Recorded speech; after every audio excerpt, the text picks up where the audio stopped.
Thinking about the misfortunes your small business could suffer doesn't seem very zen. But meditate on this for a moment. Thinking leads to preparation. Preparation leads to peace of mind. You could call it Zensurance. Get affordable insurance for as little as $19 per month. Quick and easy, whether you're self-employed, an entrepreneur, a contractor, or small business owner. Zensurance offers the unique coverage you need in a snap. Get an instant price today at zensurance.com. Frequency Podcast Network. Stories that matter, podcasts that resonate.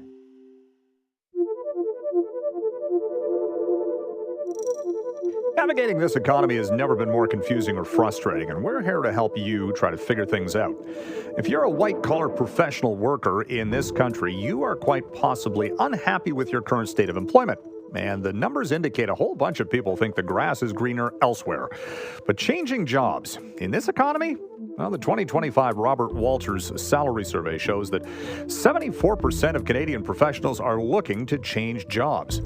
Half are expecting a pay raise from their current employer next year. Just 35% actually feel confident about job opportunities within their particular sector. And 70% are dissatisfied with their employee benefits plan. That's a lot to unpack. So to help, we reached out to Martin Fox, the managing director at Robert Walters Canada. Thank you very much, Martin, for joining us. Thanks for having me, Mike. So when we're talking about the backstory of what type of workers or jobs we're looking at for people considering a job shift in 2025, when we're talking about the professional ranks, what would those include specifically? So our survey would cover quote unquote white collar professionals, Mike. So for us, that would be accountants, lawyers, people working within risk, compliance, HR, technology, more of the kind of, corporate office type roles. And level wise, it would be more skewed towards the kind of mid-level to senior levels. So when we're looking just at the top line figures, the 74% of those working professionals might be looking for a change of job or profession in, not necessarily profession, but a change of workplace in 2025. That indicates to me a lot of disgruntlement out there, and people are not satisfied with what they're currently doing. Yes, I know. It's quite a staggering number. I agree. I think there's quite a few things at play here in the background. One would be a bit of you call it a hangover from 2021 and 2022. We saw record numbers of job movement coming out of COVID. People were moving, 1, 2, sometimes 3 times in that period for, better pay, better work-life balance, more remote work, higher titles. Companies were really kind of throwing money to attract and retain talent. That subsided in kind of start of 2023. And the market normalized quite a bit. So from that time to now, coming up on pretty much 2 years, there are a lot of people who have maybe wanted to explore the market but didn't, whether it was because of increased cost of living, inflation, interest rates, again, more mid to senior people that might have more liabilities, more costs, families, etc. And they stayed put. And now there's a bit of a feeling going into the new year of, it's our turn, and we're going to look at the market. So I think that's a bit of the backdrop there. And people are kind of, I think, looking forward to 2025 as a bit of a brighter year where there is more opportunity for them.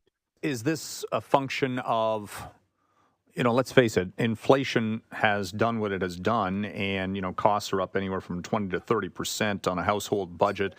People are feeling that. And 2024 has been the year of seeing a lot of headlines where, for example, unionized workers are getting these massive pay increases with big contracts being agreed to. Are professional workers looking at that and going, hey, maybe I can push for something like that in 2025? Because, again, my costs have gone up, and yet maybe my salary hasn't done the same. There is certainly a feeling of, the world has changed post-COVID. Everything is more expensive, and the salary increases being provided by current employers is not enough to make up for it. Especially when, let's say, you're talking to people working in the financial services community where maybe the last 2 years have been a little bit flat in terms of performance, that would affect their bonus. So if you look at overall packages, they have probably stayed the same or maybe even gone down. And yeah, people are thinking, this isn't good enough for me and everything's getting more expensive and I'm going to go do something about it. And often that means having to move your company to do so. As always, and I think this has always been sort of the case, it's not just about what you're being paid. It's also about the benefits are obviously a factor. Vacation time, of note most recently, the hybrid work, people being called back to the office versus working from home. So there's a lot of things in the mix when you're looking at, potentially jumping to another employer, isn't there? Yes, absolutely. Companies have a tough job right now to take that holistic approach, and people have very high expectations. So I think the ones that are doing it the best have a very balanced approach, and that are probably listening to their employees, Mike. So I think a lot of this comes down to communication on what people are expecting, especially around something like benefits, where companies may think they have a really good, robust package compared to a competitor or the market. But when you dig into people's individual needs within that organization across different generations, our findings from a separate survey around benefits is that actually about 70% of people are unhappy with what they're currently getting on that front. Well, is that a function of the benefits not actually being there, or employees not knowing what they're actually entitled to in their benefit package? Because I've seen this in several circumstances where you'll get a note from HR, hey, update your benefits, know what you're getting. And at the end of the day, I don't know if a lot of people know entirely what they're entitled to.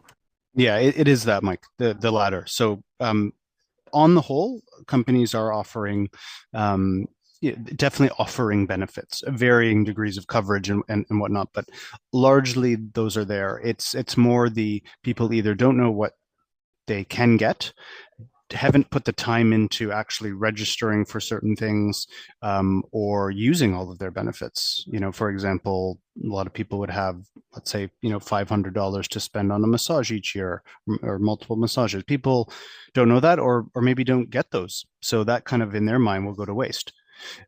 So I think it's a job of employees to know exactly what they're getting and using it all and maxing it out, and then employers to communicate with everybody what they are entitled to. Also, I think it's important that they listen, though, the employers listen, because in using that example, massage might be not relevant for, half of the employee base. What would be better? Oh, maybe increase vision care, or maybe a personal spending account where you can use that towards your gym membership, whatever it is. So people have different needs, and it's the demographic has shifted. That the certainly Gen Z, who are going to make up a third of the workforce from 2025, are speaking up about these things.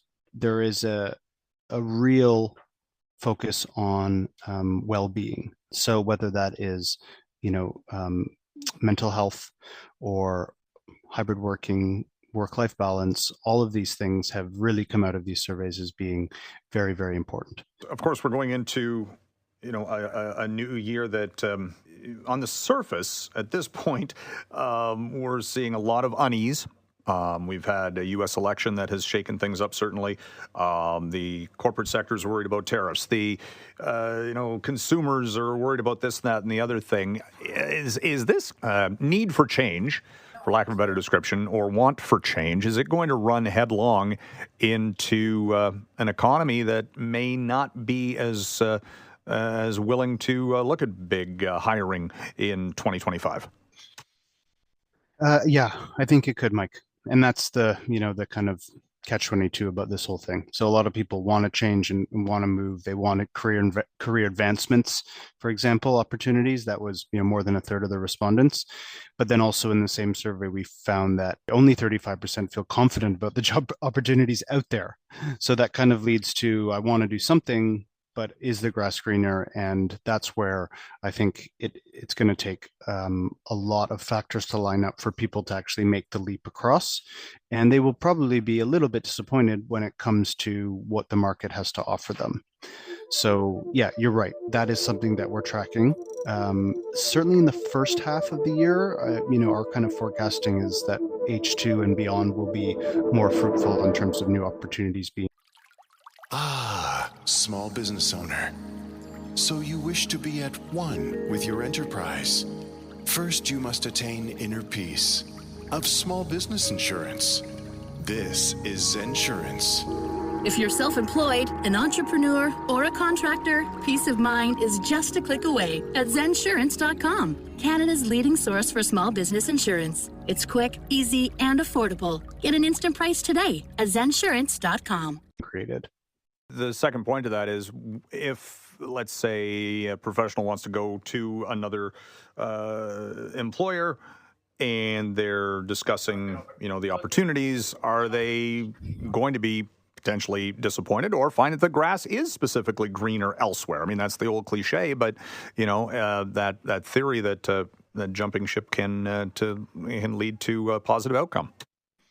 Yeah, I think there's a lot of factors there depending on the industry and sector. A lot of companies have been very conservative in their investment in the last couple of years, just given the, economic backdrop that we're working in. So that for firms that have, well capitalized, that are ambitious to say, invest, make deals, acquire companies, and there are those for sure. I think they've been waiting on the sidelines for interest rates to go down a little bit more, and then we'll come to market. So if you're looking at a company like that in 2025, there will be some good opportunity. But I think what it kind of comes down to is that the laundry list to make a move is just very long now. It's base salary, it's bonus, it's potentially, equity or shares, depending on the, seniority of the person. It's the benefits that we spoke about, it's the vacation, and then it's the hybrid, or lack of. So companies or people that have been used to being at home, 2-3+ times a week, we're finding are interested in discussing roles. However, a lot of the companies in the bucket that I described, that are planning to do, a lot of investment or activity next year, a lot of those companies have moved to 4 or 5 days in the office. So then the question is, can I do this with my, personal life and set up family? And a lot of people are unable to. So that will probably cause them to either stay where they are or look for a similar firm with the same hybrid scheme. How much flexibility do you think if you're looking to change jobs, do you stay in one city? Are people willing to move elsewhere across the country or to another country for all that matter? Yeah, that's an interesting question. We find, and I've worked around the world, Mike, I've worked in the Irish market, the UK, I've recruited in the Middle East, and then I kind of came back home to Canada to set up our office 8 years ago. And I have found that Canadians in general are actually not very interested in relocating on the whole, unless there is some, kind of romantic connection to where you're going. Like, for example, grew up in Calgary, been living in the GTA, fed up with house prices and traffic, and there's a great opportunity with lower tax in Alberta. I'm going to move home. That is a thing. I'd probably say the same with people from the Vancouver area. Otherwise, you don't see people just, picking up sticks and moving across the country for what could be a better paying job. In general, the sentiment here is, no, that's not something we're going to do. People are quite, keen to stay in their local community. Whereas you compare that to, say, the US, and, we have 3 offices in the US, and I talk to our colleagues there all the time. Generally, people in the US are very happy to pick up and just move for a better opportunity. And the attitude is, you know what, this will work out. So there's a little bit more of that entrepreneurial spirit, less conservative. And then the international move, that is actually quite prevalent, Mike. We get a lot of questions and requests, and we're a global company. We're able to help people do that. That isn't as easy as it sounds, with the way kind of things are going immigration-wise around the world. It can be quite tough to just pick up and move, especially if you have a family, if you do not already have a passport or work permit or visa to go to that country. On the whole, globally, countries and employers are less interested in sponsoring people because the attitude is more of, let's employ who's here first. As people are looking for these new opportunities, are you seeing the flip side with employers doing any recruiting or poaching of top talent from other firms? Is it as big as it used to be, or is it still the same, or has that changed in any way, shape, or form?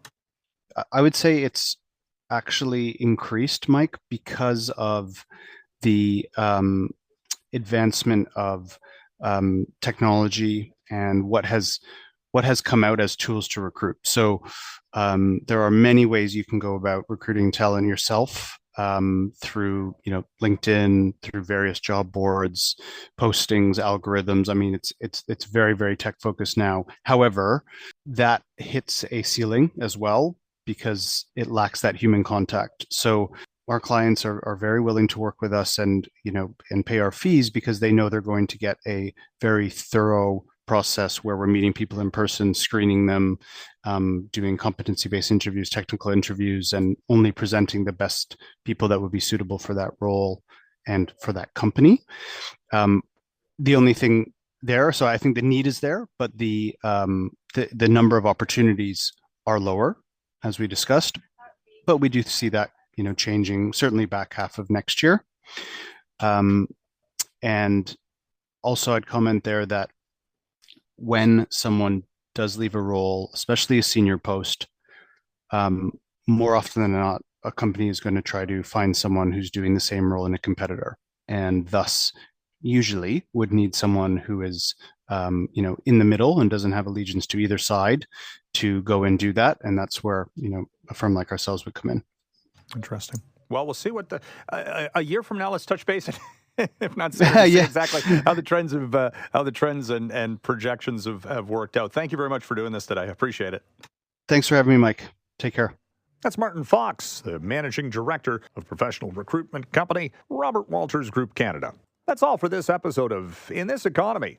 My name is Mike Eppel. If you have any feedback on this episode or want to ask a question or for a story idea, you can email me at mike.eppel@rci.rogers.com.